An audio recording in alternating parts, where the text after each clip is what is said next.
Apesar de todas as buscas pelo elixir da eterna juventude, pílulas, chás, procedimentos estéticos, filtros do Instagram, até o momento ninguém conseguiu frear o tempo e parar os efeitos da idade. Quando chega o medo de envelhecer, o melhor mesmo é refletir a respeito de outros valores que tornam a existência tão prazerosa quanto vitalidade física, dentes fortes e a pele lisinha. Você tem medo de envelhecer?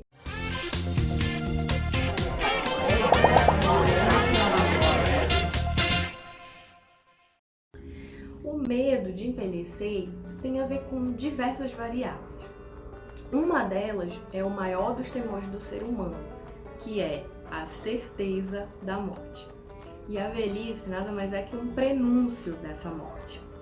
Ao ver esse estágio da vida se aproximando, seja a partir das nossas próprias rugas, ou vendo os nossos amigos e parentes falecerem, a gente percebe que há uma finitude, a gente lembra que há uma finitude.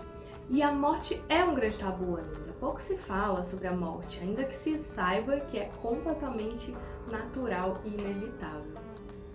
Outro fator que contribui significativamente para o modo como a gente encara o envelhecimento e, por consequência, a morte, está naquilo que a gente assume como crenças pessoais. E claro que nós somos diretamente influenciados pelas crenças sociais instaladas na cultura que a gente vive.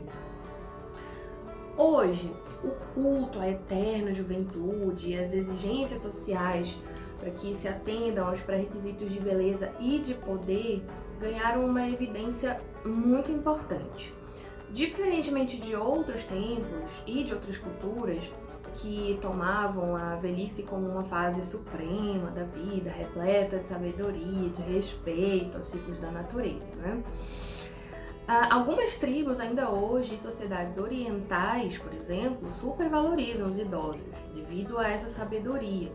E as pessoas lá, elas mentem a idade para mais. Já na nossa cultura, há a supervalorização da juventude eterna, especialmente para as mulheres. E assim, começa-se a negar o envelhecimento, tentando não deixar que isso aconteça. Seja com exercícios físicos exagerados, ou cirurgias plásticas, procedimentos estéticos que cada vez mais vão ficando mais criativas, né? Já viram como muitas vezes a pessoa fica totalmente desfigurada, boca gigante, cílios de boneca Emília, rosto afilado, dentes de cor de geladeira, nariz do Michael Jackson, mas é melhor desfigurada do que enrugada. Outro fator é a reedição dos antigos papéis, né, que foram muito provavelmente exercidos durante décadas.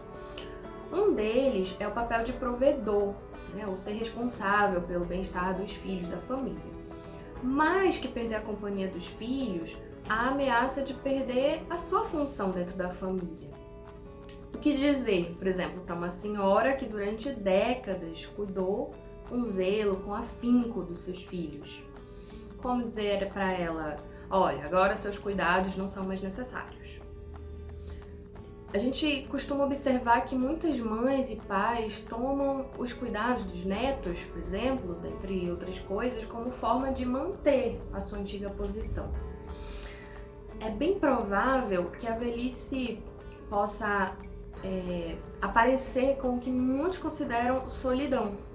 Isso acontece muito mais fortemente para aquelas pessoas que seguem olhando para trás ou que negam o momento atual como de igual importância como qualquer outra fase da vida, tal como a infância, adolescência, juventude. Também tem o medo das perdas que envolvem o envelhecimento, como o poder de decisão, de virilidade, das relações sociais, da autoimagem, do próprio corpo.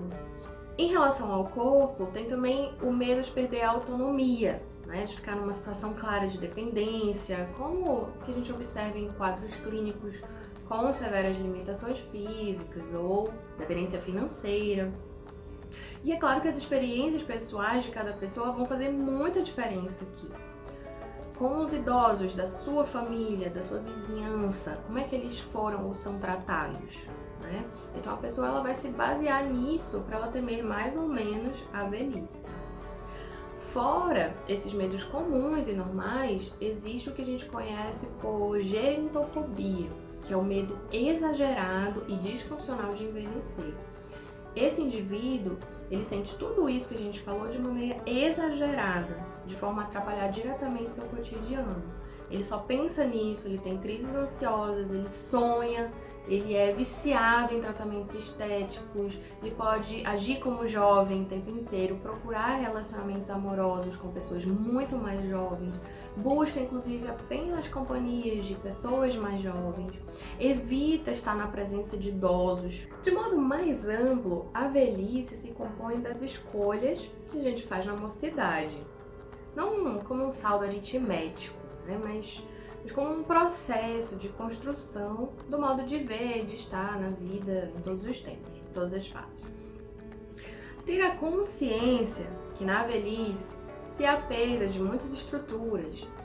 É também importante saber que a gente tem ganho de muitas outras condições. A sabedoria e a maestria em diferentes variáveis do conhecimento, em conjunto com a experiência acumulada ao longo dos anos, é a principal delas. Por isso é tão importante a gente aprender, se autoconhecer, evoluir durante a juventude. Lá aos 80 anos, que investimento vai ter valido mais a pena? Terapia, leitura, viagens e cursos para se autoconhecer, se desenvolver? Ou peito de silicone, a boca da Angelina Jolie? Ter construído ferramentas para aprender a desfrutar o presente? Ou estar sempre conectado apenas no futuro? Só você vai saber a resposta.